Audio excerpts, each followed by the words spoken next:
Bato is and who is presenting him Excuse among the me. members of the committee? I just want to make sure that you're ready to conduct the hearing with me. Ganun ba? Wala ko. On the part. On the part of the Committee on Public Order and Dangerous Drugs, we have a quorum. Thank you.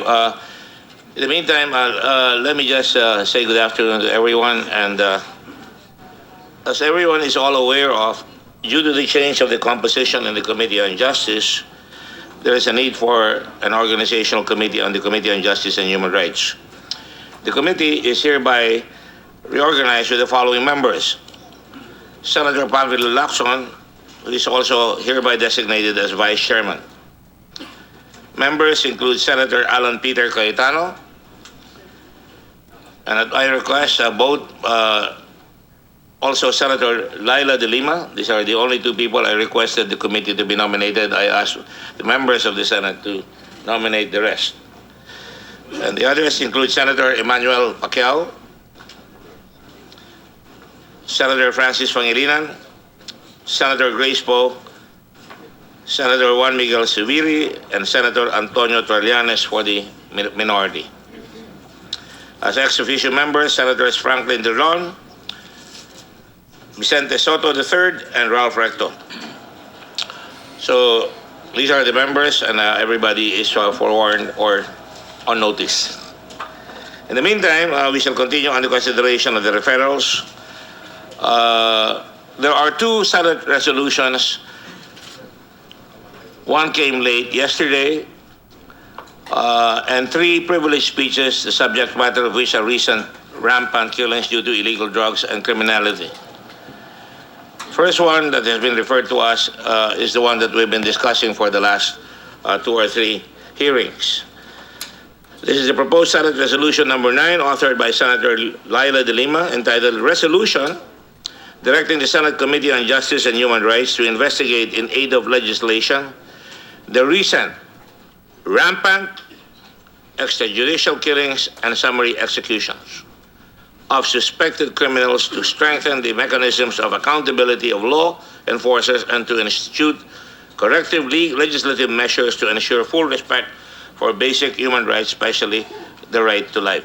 I have to emphasize the wordings recent rampant extrajudicial killings.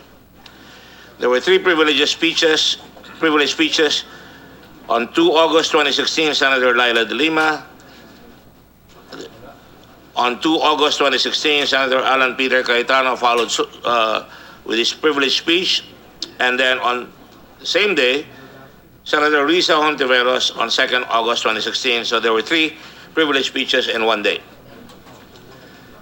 We now go to the consideration of the new referral. This is a proposal entitled Senate Resolution number 151, authored by Senator Trillanes IV, which was filed yesterday and was referred also yesterday.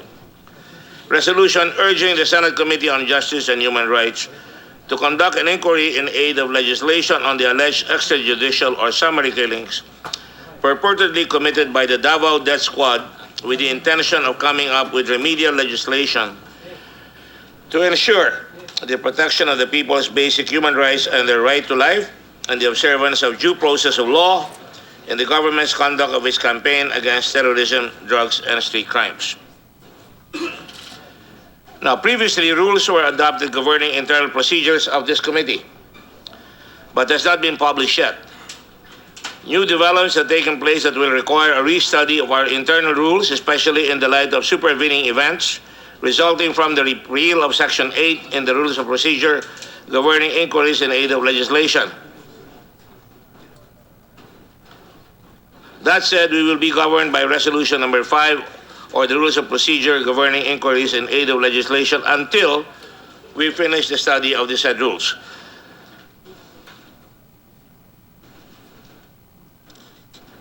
I shall now go to the pending request of documents from resource persons. The following documents were requested by the previous Committee on Justice and Human Rights. First document is the documents and records concerning the case filed against 2 Pasay City police officers submitted to the Pasay City Prosecutor's Office. This was requested by Senator Francis Kiko Pangilinan, and former committee chairperson Senator Laila De Lima. I would like to ask the PNP. I don't see General De La Rosa here. Who shall I refer to with respect to the? That is. Can you please introduce yourself? I'm Police Chief Superintendent Augusto Marquez Jr., sir. I have the compliance to the documents required from us. Will the secretary of the committee please receive the documents and give it the appropriate markings? Have we been marking exhibits already? Have they been marked?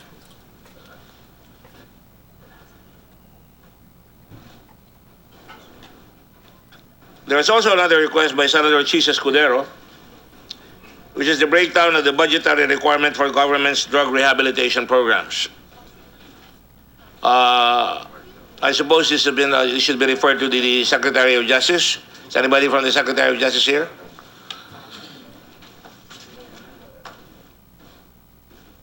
Somebody refer you.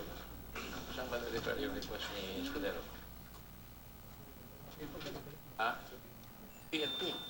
Why are they building? I'm astounded.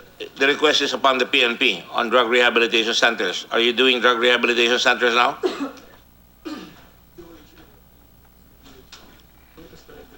It's either PNP or I don't think it's PNP. It should be DOJ or PNP because they have the Dangerous Drug Board or Department of Health.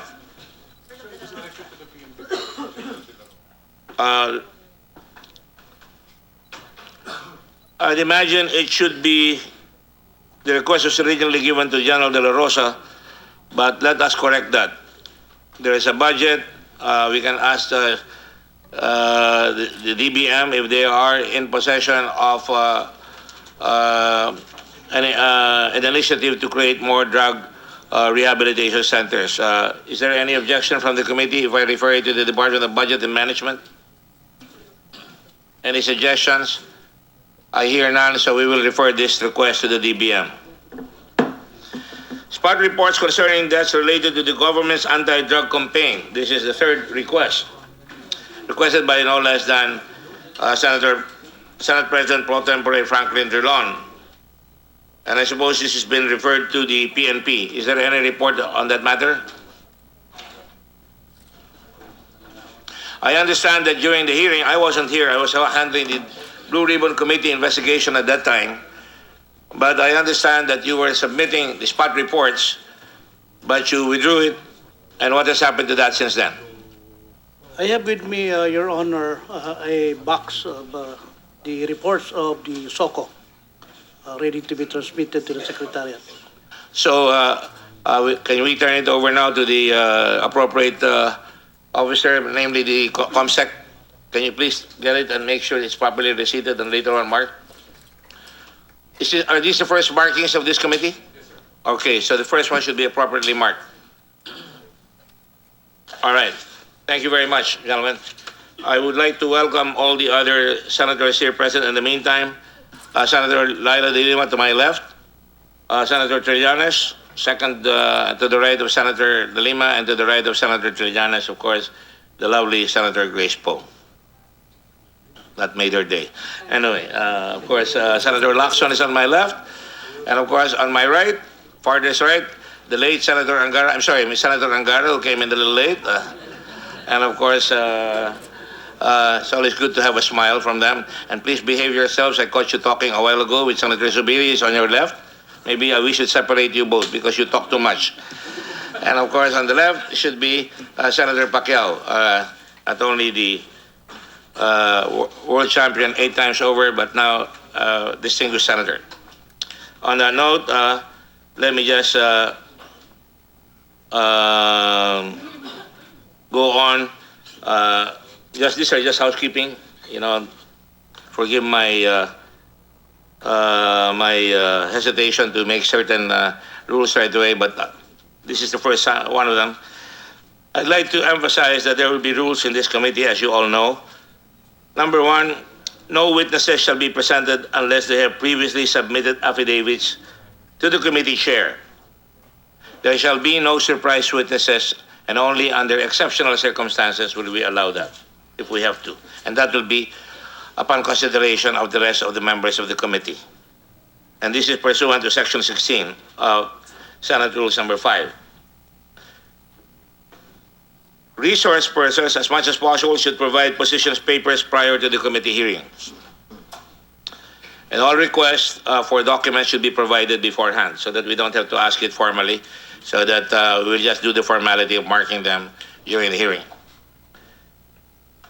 The independent counsel, and I will introduce him right now, is future senator, if I may say so, is capable of doing that, Attorney Anacleto Butch Diaz, a seasoned litigator, an exceptional lawyer of tremendous caliber. Could you please stand there, Butch, Attorney Diaz? Have we stood up already? Oh, yes. Yeah, okay. We're both the same height, so we are height challenge. Senators Butch Diaz, Attorney Diaz is, as I said, a very seasoned litigator, and he will make the direct examinations later on, so that we can get an overview of the cases pending before the committee. After the independent counsel has conducted the direct examination, the senators may proceed with propounding questions to the witnesses and resource persons. Senators should refrain or avoid from asking questions which have already been previously answered in length. Just a reminder, a friendly one. Senators who wish to propound questions may do so by using the podium right here on the left, so that you can get your best, visage before national television. But we are going to be on scrutiny, so be careful with your questions so that you don't ask repeatedly, etc. Each senator shall be given 10 minutes to ask questions. In monitoring the time, the staff would give time reminders, 5 minutes, 3 minutes to the chair, in order to remind the speaker. 10 minutes shall include all utterance of the senator, so keep it short. Do not be like me. I tend to lay the predicate too much, so I would advise everybody to go direct to the point and ask questions. And your time shall be counted. Question time will be counted strictly. 10 minutes shall not include answers. It shall not include answers by the witness, because we want to be enlightened by the witness, resource persons. I will ask the committee to give the chair some latitude if I feel that the question has not been, the point of the speaker or the senator has not been pursued adequately and has additional points that we should complete so that we will not be having gaps. I will allow extended questions. Are the senators agreeable to that? I see no objection, so thank you for your vote of confidence upon the chair. As I said, the chair of this option may grant time extension if the discussion is relevant and the point being made is well taken or good. The order of asking questions shall depend on the order of arrival of the senators. In case of repetitive questions, the chair shall regulate and classify these as asked and answered, and request the senator to move on to the next question. The chair has the right to rule that the witness is out of order or that the statements being uttered are irrelevant. I would not want to declare any senator here out of order, but I will suspend the meeting, and I will ask politely the senators concerned to remember that we are all ladies and gentlemen in this committee, and in the Senate for that matter. The chair has the right to rule that the witness is out of order, as I said, and everyone in the session hall should observe proper decorum at all times. May I ask also the audience not to refrain from making any statements, any unnecessary laughter or comments or faces, so that we could concentrate on the matter. I do not want to see a situation where the current Secretary of Justice before put his hands on his ears, and the camera was focused. I think it demeans the committee.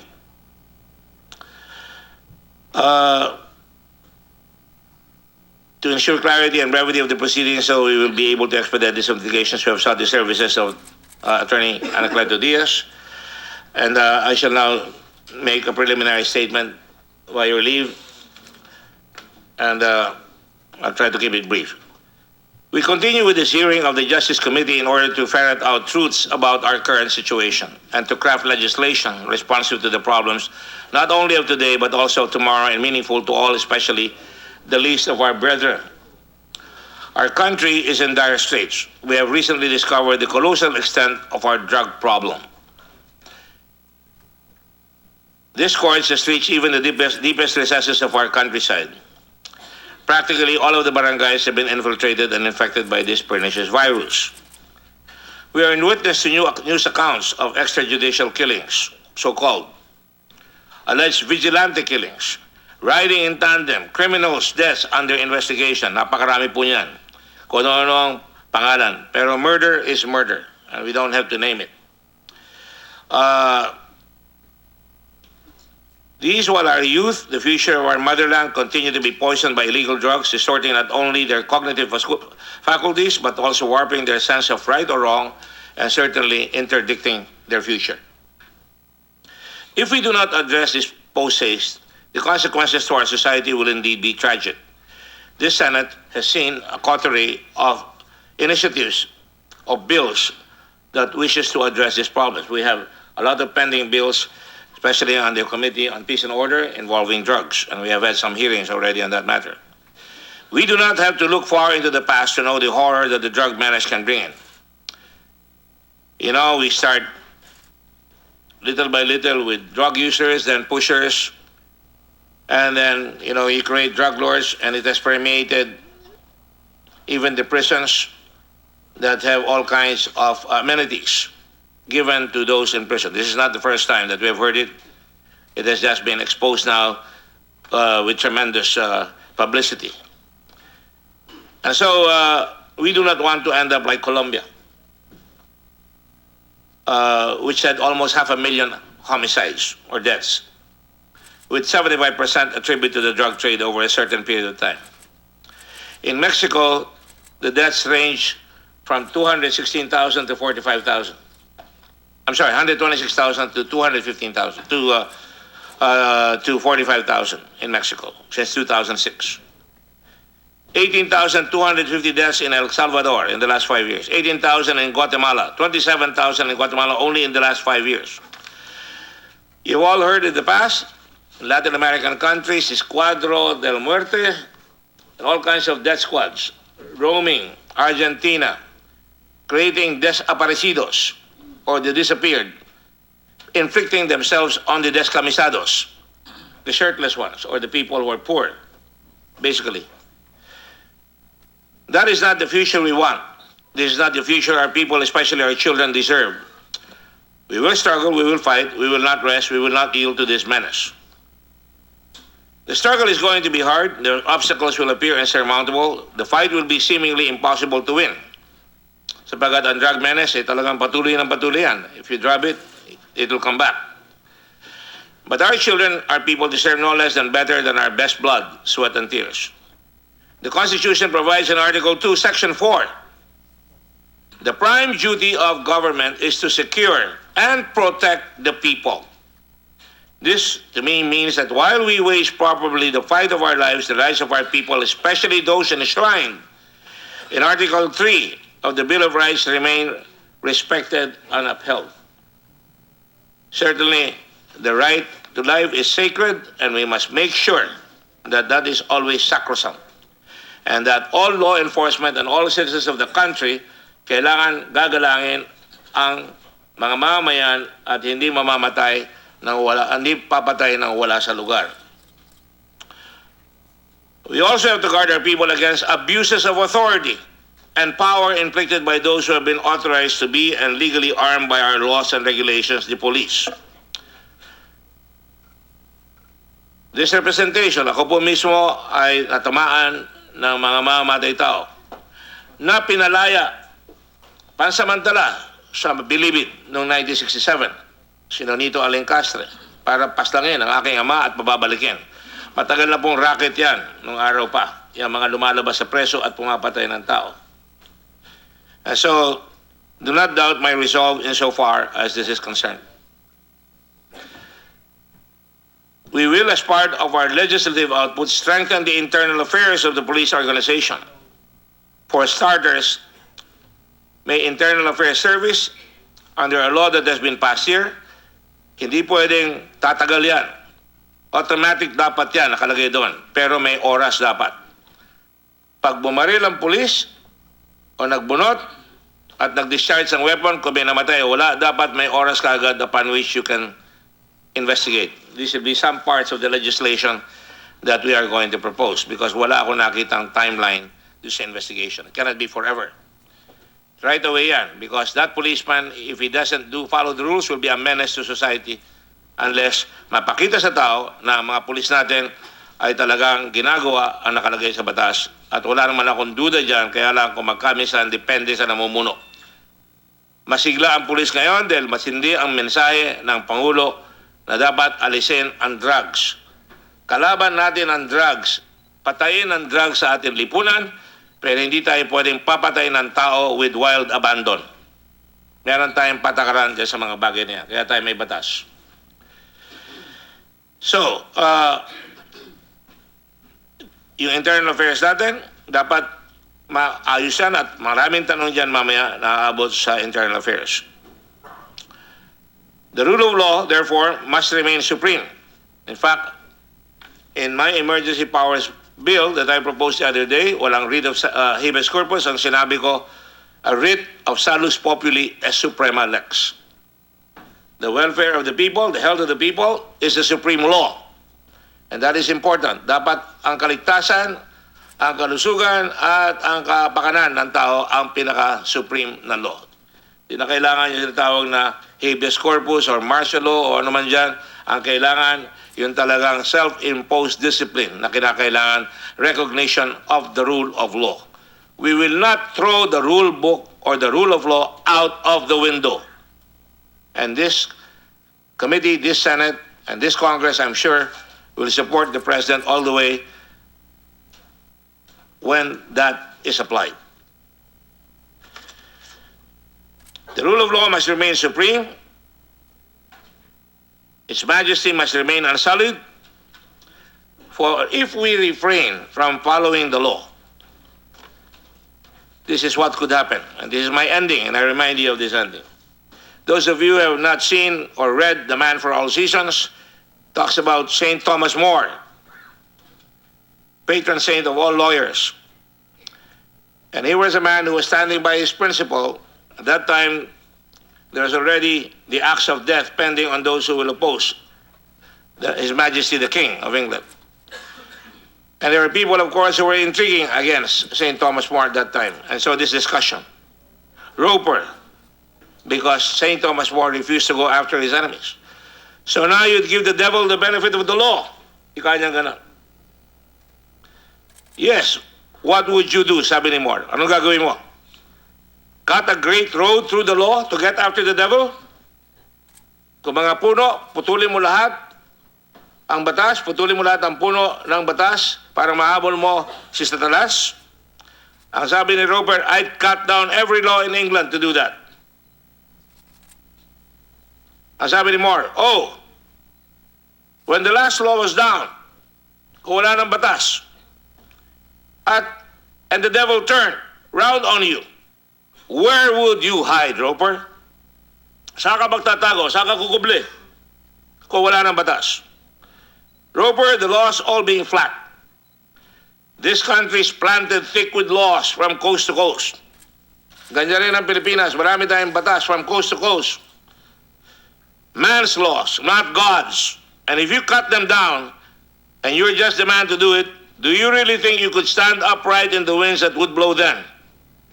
Yes, I'd give the devil the benefit of the law for my own safety's sake. Dapat dati intindihin yan sapagkat hindi ko nakalimutan yan nung high school nung binasa ko yan. At yan ang nagturo sa akin lalo na nung mapatay ang aking ama. Pwede kong pinapatay ang taong pumastang sa aking ama. Hindi natin ginawa yan. Pero gagamitin natin ang dunong, ang talino, ang skills at kung kulang dadagdagan natin ang gamit ng kapulisan. At kung may yan ay may sisira sa batas, yan ay lilitisin natin lahat in accordance with law. On the other hand, we must be fair also to law enforcement because the predators or those who sell drugs are more industrious, mas marami silang kakayahan manguha ng kwarta at sa mga nababasa natin sa mga kapanahon na ngayon, nakikita nyo yung malalaking bahay sa Iloilo, nakikita nyo yung mga patayan ng mga druggies ngayon. Pagka may nangyayari na mamatay, pwede sabihin ng mga tao, di kaya naman nasabi ng Pangulo, kalaban natin ang droga, patayin yung mga lalaban sa mga pulis, di kaya naman nangangatakot na ang mga drug pusher kaya pinapatay nila o yung mga drug lord pinapatay na nila yung mga pusher, which is also a crime still, no matter how bad they are, kaya pinapatay nila at tumataas, nag-i-spike. Di kaya naman tumataas ang pagpatay ng mga tao, lalo na nang tanggalin ang maskara ng Pangulo, yung 5 general. Of course, they're presumed innocent until proven guilty. But that sent a very strong message to the world and to the country that there is a no-nonsense campaign against drugs. And because of that, yung dati mga pulis na may kasalbahian sa kanilang kaluluwa, ay diniligpit nila yung dating tumutulong sa kanila para magpayaman sa pamamagitan ng pusher. At diniligpit na yung mga pusher. O di kaya naman, may mga tao na pumapatay sa mga pusher na sumira ng buhay ng kanilang mga anak at nilang mga kapatid. I'd like to think that those are just some of the reasons why we're having this problem today. So today, makikita nyo, andyan sa slide yung sinasabi natin, I shall now continue with this hearing, and when the hearing was suspended last time, there was a witness here. Makakala ng iba, pag nagpalit tayo ng senado, ng senador, ay hindi natin itutuloy yung hearing. Itutuloy po natin yan at iwawasto lang po natin para walang bahid ng duda sapagkat maraming putukan sa magkabilang panig ngayon. We cannot confuse the politics of the time or the importance of the hearing that we're facing here today. Kaya walang takot itong committee na ito. Itutuloy natin, tatawagin natin yung nakaraang testigo. Ang tanong ko lamang, sino ang nagpipresent sa kanya? Because hindi ko nakuha yan last time. Who is presenting this witness? Is there anybody in the hall who is presenting this witness? Senator De Lima? You can use the podium or you can use the mic. Walang mic. O yan, mabuti yan. Para hindi na dinudot-dot yung mic.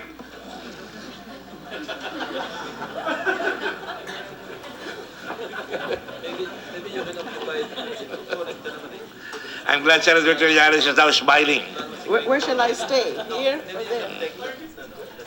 You can sit here if you like, beside me. Oh, okay. Shall we proceed? Ito naman ang auto na resolution. Sige na. Thanks po dito. Senator De Lima, we have 2 lectors here. You see, there are always solutions. We don't have to fix the blame. Thank you, Mr. Chair. Good afternoon. Okay, about the question on who will be presenting our witness. So may I first clarify or may I first ask Mr. Chair what witnesses will be presented today? Because as far as I can recall, before I turned over the chairmanship to the new chair now, we sent notices to several resource persons and several witnesses, including the witnesses coming from the CHR and Mr. Edgar Matobato, the one presented during the last hearing, last September 15. So first, may I know whether the witnesses from the CHR have appeared today in compliance with the letter invitation? I will ask you that. I did not change anything. I didn't even change the date of the hearing. You're all aware of that. Yes. Having been aware of that, the chair chose to continue with the witnesses, and they were all sent notices as previously done. And unfortunately, the CHR said that they cannot send that. I am surprised about that because they had no reason to presume that the Senate was going to postpone the hearings just because there was a change. It's called continuity. However, I will read the letter of the CHR. You can take a look at it. The letter reads, you know, I don't like these slides sometimes because they try to strain your eyes. Can you make it bigger, please, so that we cannot make our eyes bigger, but you can make the letters bigger? I will read it for you. Dear Senator Gordon, it is with sincere apologies to the Honorable Chairman of the Commission on Human Rights that the Commission on Human Rights will not be able to attend the Senate inquiry on extrajudicial killings tomorrow, September 22, 2016. With the recent developments in the committee, there was uncertainty on the schedule of the hearing and the presentation of witnesses. It was only this afternoon that the CRI was advised that the hearing was to proceed as scheduled. I just want to say here that in open session yesterday, we announced that it is going to be continued. And I also said that we are going to continue the hearing 2 days ago. That was not on I also announced it on television and radio.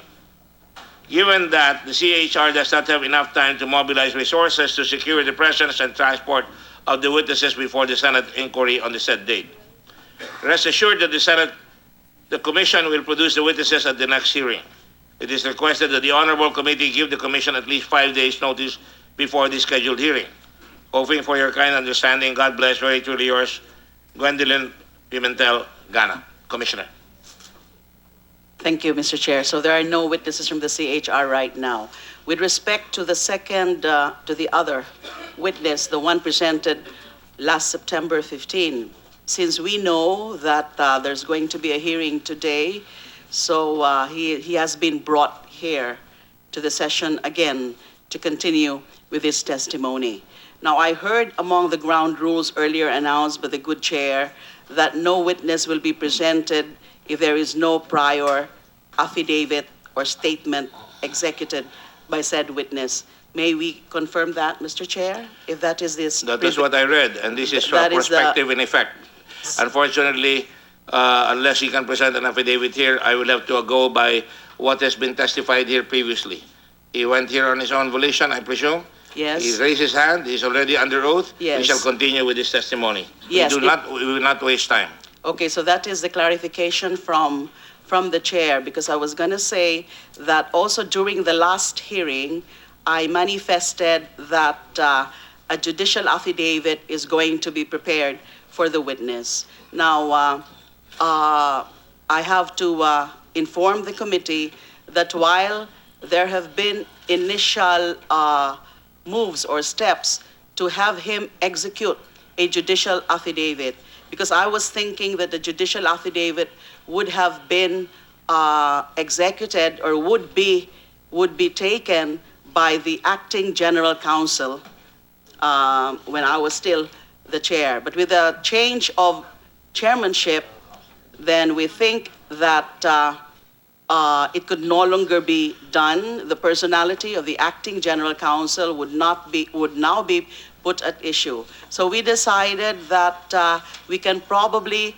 look or scout for other counsels for purposes of the execution of the judicial affidavit of the witness. But having said that, Mr. Chair, as you said, since last time he already testified, or he started with his testimony already, then I guess since he is around, we can already present him. But to the other question, who's gonna present him, I'm afraid that the answer is none, because we were asking him if he needs a lawyer for purposes of today's proceedings.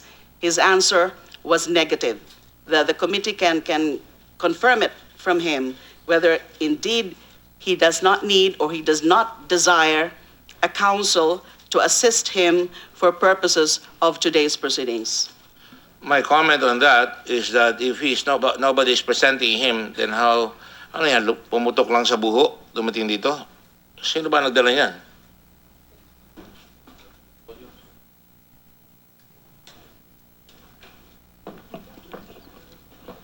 Well, Mr. Chairman, just full disclosure, a few days before the hearing, Senator De Lima requested for my assistance to bring him to the Senate. But I didn't handle him legally. And after the hearing, since it was decided that the committee will provide the protective custody, he was temporarily placed in the Senate grounds, but later on during the evening, the Senate President decided to deny the recommendation of the committee chairman, of the committee rather, and that was the reason why he was evicted. And this representation was forced to provide the temporary sanctuary and security for the witness. And as of now, I still am the one responsible for his safety and security. Well, there are two parts to your answer. Number one, it's obvious that Senator De Lima asked you to take care of the witness. So the witness belongs to Senator De Lima. Is that correct? In the interest of disclosure, may I inform the committee that last August 29, somebody contacted me and asked that I meet with him and told me that remember the self-confessed DDS hitman that was taken in by the DOJ under the WPP when you were still Secretary of Justice. Oh, said, yes, there was such self-confessed DDS hitman. He wants me to tell you that he now desires to surface because pagod na daw po sa kakatago, especially that he left the WPP sometime before the elections. And so the emissary further informed me that this witness would want to meet with me, to talk to him. So I did. I met with him last September 2 in the safe house, in a safe house. And he confirmed his desire to surface and to tell what he knows. And then I repeatedly asked him, are you sure? Sigurado po kayo? Opo, wala na po akong ibang choice. Pagod na po ako sa kakatago, sa palipat-lipat, dun sa mga kumukop-kop sa akin. So, alam ko naman na anytime pwede na po akong mamatay. So, mabuti pa, maisawalat ko na yung mga alam ko. So, that's it. That's how I got into why there is such an access to me. And of course, I had to take care of him after that. When I told him about a hearing before the last hearing last September 15, and I asked, gusto mo na bang mag-testify dyan sa hearing na yan? Opo. And that is why he was brought here. But I confirm what Senator Trillanes had disclosed earlier, that I had to seek his help several days before the scheduled hearing, September 15, because I would not know how to secure this witness. Senator Lacson? Mr. Chair, just to set the record straight, I go back to the previous question of the chair. Who is presenting this witness, Edgar Matobaco? There's nobody presenting the witness now because I asked him, because as I mentioned earlier, we are supposed to execute, or we were supposed to have him execute a judicial affidavit. And we're still scouting for an examining lawyer for purposes of taking the judicial affidavit. I'm in fact thinking that I would seek the help of the Integrated Bar of the Philippines to provide a counsel for purposes of the taking of judicial affidavit. But for today, he has no lawyer yet, because I asked him earlier, about 2 hours ago, whether he would want a lawyer for purposes of today's proceedings, and he said, hindi ko na po kailangan. May I rephrase my question, Mr. Chair? Go ahead. Who invited the witness to appear before the committee? No, of course, I talked to him, as I said, he sought for me. Somebody met with me and relayed the message. Mr. Chair, we have a security problem here. The witness just appeared here. Nobody presented him, nobody invited him, and he just appeared and sat down and testified. I'm not before yet this finished committee. po. I'm not yet finished. So since the witness Senator De indicated... Lima is recognized. Please ask the permission of the chair before you are. I'm sorry, Mr. Chair, I'm Thank sorry. you. Just for purposes of having a good discussion. Go Thank ahead. you. And by the way, Um, before you do, Senator Cayetano just arrived. For the record, he's here. Go ahead, Senator De Lima. Thank you. Well, as I said, when I met with the witness, because that was his request that he wanted to talk to me. So I met with the witness, and when he said that he is willing to testify, then I said, okay, you will be brought to the next hearing, and that was September 15. So basically, it was an invitation from the chair, or the former chair of the committee. Thank you. Mr. Chairman. Mr. Chair, Just to continue the debate here. Go ahead. I do not wish to belabor the issue. I've heard enough, and I will not ask any more questions, Mr. Chairman. Senator Trillanes is recognized. Mr. Chairman, the invitation by the new committee chairman was given during the caucus that we had last Tuesday among the majority of the members of the committee, and it was decided that Mr. Matobato would be brought here. And I told the members that I was the one was handling him, or at least safeguarding him for the time being. So that was the reason why he was brought here, and I was the one responsible for bringing him physically here. And he's in the holding area, Mr. Chairman. Are you done? Is the gentleman done? Yes, Mr. Chairman. Well, just to set the record straight, I was visited by Senator Trillanes about the handling of the case, that he was desirous of bringing in Mr. Matobato here. And I said at that time that I feel that he is damaged goods. That was my own personal remark at the time. But if you want to do that, I will consult the committee. And that's why we met here and caucus here. And there's no secret about that. The concern here is not about his presence here, but who is going to present him. Obviously, Senator De Lima has been meeting with emissaries on this person who, by the way, was on the witness protection program previously. And he left the witness protection program. So I do not want to make it appear that he is a hunted man because he left on his own volition.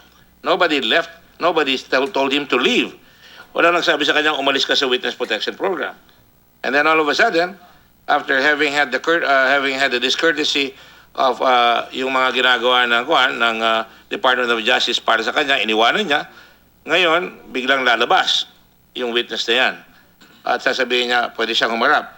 Kung gusto niya umarap dito, pwede. Kailangan ko lang sino ang magpipresent sa kanya because hindi naman pwedeng uupo na lang siya dyan at hindi naman pwede sasabihin niya na wala siyang judicial affidavit today.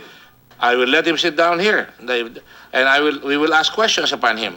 And that is, I think, the pleasure of everybody. I'm not a one-man team here. That's why we have a committee. Go ahead. Mr. Chair, I believe that the issue of who's going to present the witness now is inconsequential because he already testified previously.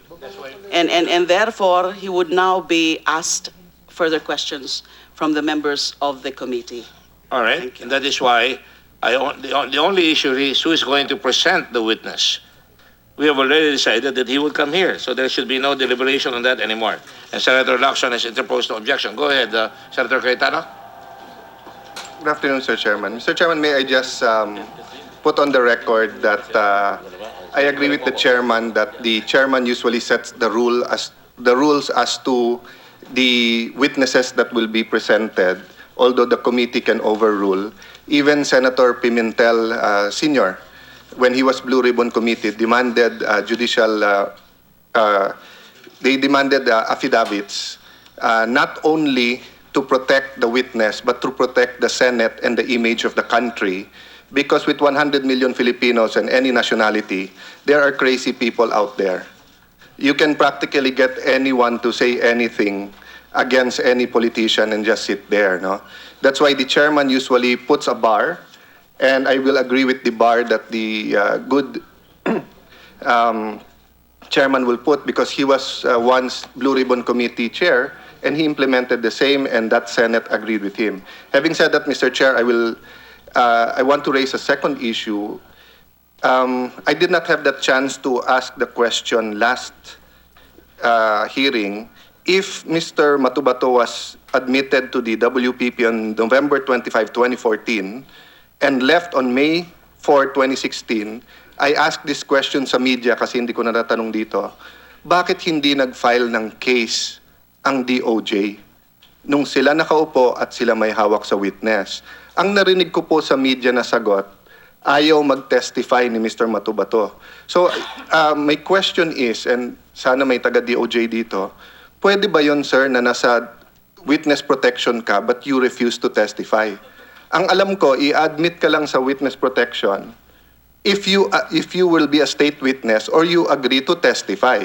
Kasi kung hindi, lahat na lang ng suspected ngayon na drug lords papasok sa witness protection but they will not testify against yung colleagues nila sa droga, baka 100,000 ang pumasok sa WPP at gobyerno pa ang gumastos, Mr. Chair. Because I ask this, Mr. Chair, because it will go directly into the credibility of the witness. But if it's for me to ask it later on to him, but I thought it appropriate to ask it now, Mr. Chair, before we put him on, because nalilito pa ako, how could he be in the WPP during that time kung hindi siya testify? Secondly, may affidavit ba required kung papasok ka ng WPP?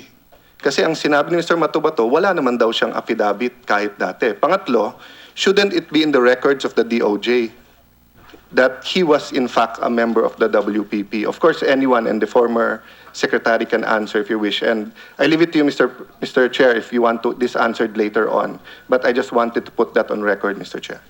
Chair, just to respond very briefly, I don't think that was the answer whoever was asked about bakit hindi present. Hindi nag-file ng kaso, and then the answer supposedly, whoever gave that answer, is that dahil ayaw mag-testify. Wala pong ganun na nag-claim na ayaw mag-testify. Because precisely when this witness approached WPP, I had to interview him very, very briefly. He had some very few information, but he readily said that he used to be, according to him, I'm just citing his statement, he used to be a DDS hitman. So what I did, I asked our WPP then to coordinate with the NBI in order to further investigate. I even created a special team, but there was no updates regarding the results of that investigation by that special team. My instruction was to conduct a discrete investigation into certain allegations that were already stated by Mr. Matubato. So but when I resigned from the DOJ in October of 2015, no report has been submitted to me, either by the WPP or by the NBI, about the outcome of the supposed discrete investigation. Mr. Chair. With the permission of everyone, the chair and the committee has already decided that Mr. Matubato will testify now. So I'd like to go on with it because I'd like to be able to finish this investigation. We're not in here to stretch this investigation. The whole point of the investigation is the extrajudicial killings. The only reason why I'm also bringing in Mr. Matubato is because of the resolution filed by Senator Trillanes that he would ask for an investigation of the Davao Death Squad. And so it is well within that context. So the chair orders the calling of Mr. Matubato. I don't know where he is, but I hope I can clap my hands and he'll suddenly sit down on the chair. In the meantime, gusto yata ni Grace mo sa IAS. Sina? Si Grace, gusto yata magtanong mo sa IAS.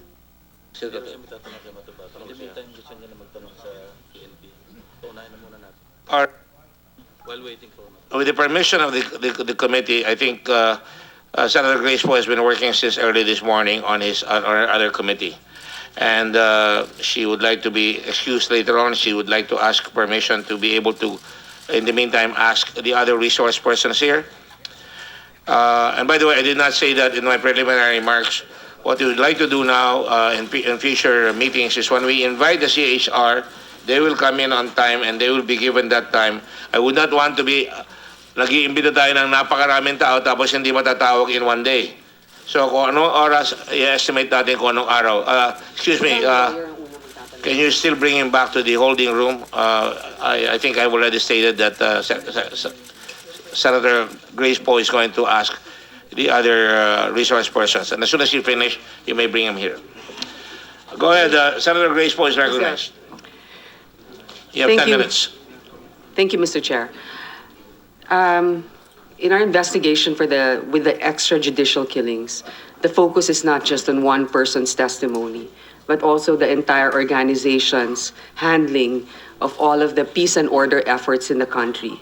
And so, even if I sound like a nag, I will always go back to this question because it is in the law that we need to have a civilian internal affairs head. And the last hearing that we had with the Committee on Public Order and Dangerous Drugs, you said, or General De La Rosa already said, that names of civilians have been submitted to the President, and until now, we still have a uniformed police officer. Now, it is not to question your credibility, sir, not at all, except that the PNP is not complying with the regulations. So I would like to know, is there a time frame by which we can expect? Otherwise, we would have to do some sort of penalties already for the non-compliance of this very legitimate rule. Sir. Republic Act 8551 vests upon the Chief PNP the sole prerogative of recommending to the President a list of names to be Inspector General of the Internal Affairs Service of the Philippine National Police. The same law vests upon the President the sole prerogative to choose or to appoint the Inspector General. I was appointed, ma'am, as acting Deputy Inspector General. I complied with the orders. I would not know the other processes which the Philippine National Police is doing or has done to appoint a regular Inspector General, as you so said, ma'am, in accordance with the law.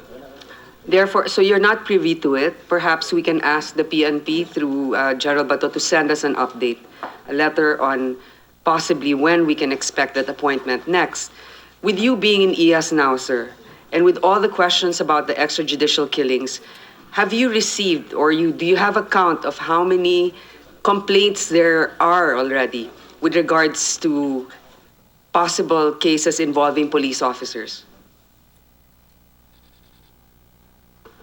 Ma'am, the alleged in police operations were resulting to the deaths of people, that falls under the 5 conditions by which Internal Affairs Service can do motu proprio investigations or even without the complaints. So do you have any? Sir? Yes, ma'am, we have done motu proprio investigations on several cases where it is appropriate. So how many do you have now? Ongoing investigations?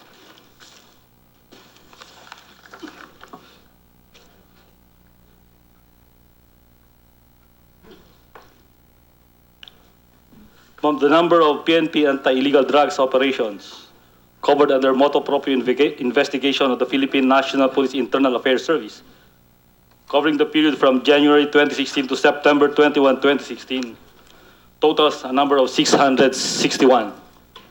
Again, sir, a period from? January 2016 to September 21, 2016, ma'am. 661. Ngayon, in the past, is this the average that you usually have in the number of cases that you need? These are open cases, right? Still being investigated. Yes, ma'am, they're under investigation. And Some of these actually, the investigations have been terminated. How many Some have been personnel? dropped and closed. How many personnel do you have? I have 660.